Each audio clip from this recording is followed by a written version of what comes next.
दूसरा ये है कि अगर उनके इख्तियार में नहीं है और वो चाहते हैं कि वो ये काम ना करें, तो पाकिस्तान उनको सॉर्ट आउट करने को अपने तौर पे तैयार है। वो इसके ऊपर भी जो है वो नहीं आते। तो ये चीज़ें ऐसी हैं कि क्या अफगान टीम को ये आपकी तरफ से ये तजवीज़ दी गई है कि ये जो बॉर्डर एरिया के करीब टीटीपी बैठी हुई है, अगर आपसे नहीं संभाले जाते तो हम कार्रवाई करके इनको संभाल लेते हैं? ये आपने तजवीज़ दी है उनको कि हम कार्रवाई करते हैं बॉर्डर के ऊपर? जी जी बिल्कुल, ये तजवीज़ नहीं, ये फ़ैसला है। ये पाकिस्तान की क़यादत का और पाकिस्तान की हुकूमत का ये फ़ैसला है कि अगर बफर जोन के ऊपर कोई मुआहदा ना हुआ तो उसको इन्फोर्स किया जाएगा और एक बफर जोन जो है वो कायम की जाएगी। और उन ठिकानों को, जिन ठिकानों से लोग जो है वो तैयार हो के आके हमारे जवानों, हमारे अफसरों को जो है वो शहीद करते हैं। हमने पिछले 1 साल में जितने जनाजे उठा लिए, अब ये बात हमारे लिए जो है मुमकिन नहीं रही कि हम इसी तरह से जो है वो एक तरफा तौर पे दहशतगर्दी का शिकार होते रहें और अपने अफसरों और अपने जवानों के जो है वो जनाजे उठाते रहें। तो अब तो इन दोनों में से कामरान साहब, इसके ऊपर आपके ज़हन में कोई मुतबादल अगर तजवीज़ है, आप चाहते हैं कि कुछ और ऐसे सुलझू लोगों की मदद ली जाए? बिल्कुल सही है आपकी बात। राना साहब कह रहे हैं कि उसको इन्फोर्स करेंगे बफर जोन को, अगर वो नहीं तैयार होंगे तो हम खुद इन्फोर्स करेंगे। लेकिन कामरान मुर्तज़ा साहब, आप कह रहे थे कि ख्वाजा साहब बड़ा सख्त लहजे में बोले हैं, तो कुछ सुलझू लोग होने चाहिए। तो मेरा आपसे सवाल ये है कि क्या मौलाना फजलुर रहमान वो इस मामले में हुकूमत की मुआवनत कर सकते हैं as part of the government of Pakistan official team? आप बैठ के उनसे कुछ ज़्यादा बेहतर अंदाज में आइडियाज़ एक्सचेंज करें। मौलाना ने तो पहले भी जो है ना वो हेल्प की थी इनकी। जिस वक्त मौलाना गए हैं, पार्टी के लोगों को लेके गए, फिर उन्होंने रियासत को भी एतमाद में लिया है और हुकूमत को भी एतमाद में लिया, और सारी बातें जो है ना वो इनको गोश गुजार कर दी थी। मगर उसके बाद एक लंबा वक्फा आ गया था। मसला क्या है, पहले आप उनके जो ना वो जो लोग वहाँ रहते हैं अफगानिस्तान में, उनके माइंडसेट को समझ लीजिए आप। अभी राना साहब से अगर मैं गलत नहीं समझा तो उन्होंने कहा कि ये फैसला कर लिया गया है कि बफर जोन कायम किया जाए और उसके बाद जो है ना फिर बागी आगे। अगर आप बातचीत से पहले अगर कहें, यानी एक जिम्मेदार शख्स ये कह रहा है कि ये फैसला कर लिया गया है, अभी तक बातचीत चल रही है कि ये सब कुछ बफर जोन या इस तरह का कोई मिलता जुलता जो है ना ये सब कुछ कायम किया जाएगा और उसके बाद जो है ना वो बातचीत भी जारी है, तो आप उनका अगर माइंडसेट जानते हैं तो वो इस बात से अफेंड हो जाएंगे। इंडिया दुरुस्त है कि वो वहाँ पे मौजूद है, वो पैसे भी खर्च कर रहा है, मगर बाज़ बातें नहीं कहने की होती। बाज़ बातें जो है ना वो आप उसको जो है वो जानते हैं, मगर उसको फिर भी जो है ना वो आप, क्योंकि एक आपका ब्रदर मुल्क है और आप उसको जानते हुए भी जो ना बाज़ चीज़ें खामोश रहनी पड़ती है, ये कम से कम मीडिया के साथ शेयर करने की नहीं होती।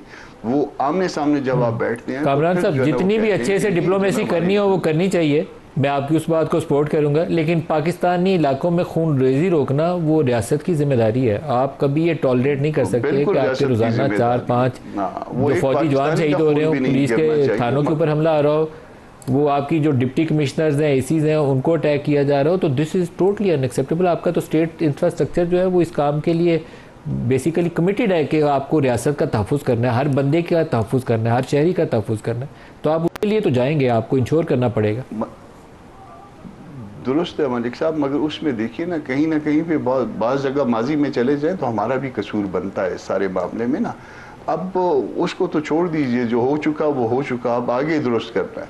आगे दुरुस्त करना है तो पहले उसको किसी ऐसे अंदाज में दुरुस्त करिए जिसमें जो उनकी नफ्सियात को जो है आप समझ के आगे चलें, और फिर जब उसकी नफ्सियात को लेके चलेंगे तो मेरा ख्याल है कि मामलात आज भी सुलझ सकते हैं। ऐसी कोई बात नहीं है कि जिसमें हमने अगर आप उनकी वो बफर जोन ज़बरदस्ती कायम कर लेते हैं, मार मूर के कायम कर लेते हैं, अल्टीमेटली फिर भी बातचीत करनी पड़ेगी।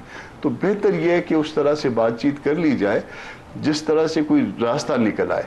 अगर नहीं निकलता तो फिर जो है ना वो तंग आमद बजंग आमद, वो तो फिर अल्टीमेट रास्ता तो आपके पास है। पाकिस्तानियों की जान बिल्कुल कीमती है, हमारे जो भाई शहीद हो रहे हैं उनकी जान कीमती है, उनके साथ हम खड़े हैं, उनकी फैमिलीज़ के साथ खड़े हैं, मगर स्टिल दूसरी तरफ भी तो मुसलमान है ना, मसला ये है। राना साहब, जब बफर जोन कायम करने के लिए हम बात कर रहे हैं तो क्या हमारे जो दोस्त मुल्क हैं, तुर्की, सऊदी अरब, कतर, क्या वो इसके अंदर कुछ ऐसे सिक्योरिटी पैरामीटर या जॉइंट सिक्योरिटी मॉनिटरिंग मैकेनिज्म अगर कोई बनाया जाता है तो वो उसमें हिस्सेदार बनेंगे? जी, हिस्सेदार वो एक गैर जानबदार सालिस के तौर पे या गैर जानबदार ऑब्जर्वर के तौर पे ये ज़िम्मेदारी तो वही अदा करेंगे।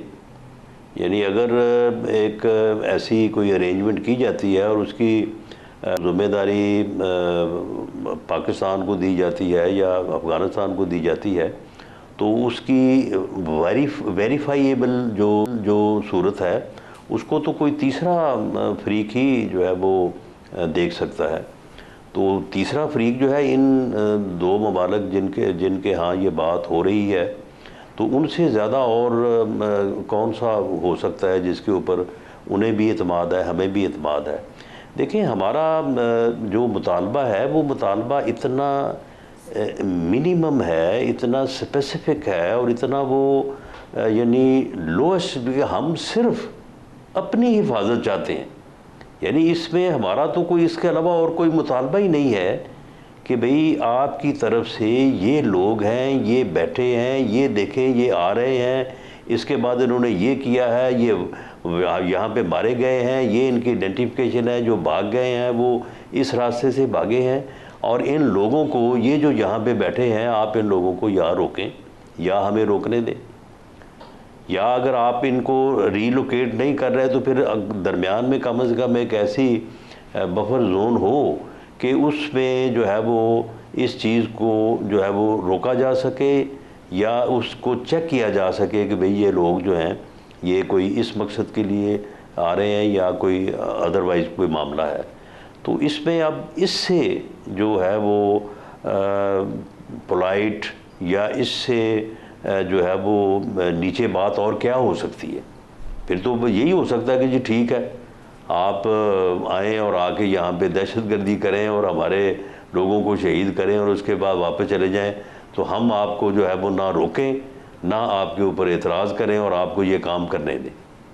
तो हमारा तो इसमें कोई पाकिस्तान ने ये पिछले दिनों जो मलिक साहब किया और उसमें वो अफ़गानिस्तान की सरहद के या उनकी साइड पे काफ़ी अंदर जाके भी इन्होंने अटैक किए, लेकिन उसके बाद वापस आ गए हैं ड्यूरल लाइन के ऊपर। कोई एक जगह के ऊपर भी अपना जो है वो वहाँ पे जो है वो ऑक्यूपाई नहीं किया किसी जगह को, वरना बफर जोन तो कायम की जा सकती थी ना। जिस हद तक चले गए थे तो उसको अगर होल्ड कर लेते तो ठीक है, बफर जोन जो है वो खुद इन्फोर्स हो जाती। कितना अंदर जाके कार्रवाई की गई थी, कुछ अंदाजा है आपको? यानी ये उनके जो ठिकाने जहाँ से पाकिस्तान को ये यकीन है और ये चीज़ें थ्रू इंटेलिजेंस वेरीफाइड हैं कि वो इलाके जहाँ पे ट्रेनिंग्स हो रही हैं, जहाँ पे लोग इस मकसद के लिए मौजूद हैं और जहाँ से वो जिसको तश्कील कहते हैं वो तश्कीलें जो हैं वो बनती हैं और उसके बाद आके यहाँ पे बॉर्डर क्रॉस करती हैं, उन तमाम इलाकों को जो है वो निशाना बनाया गया है।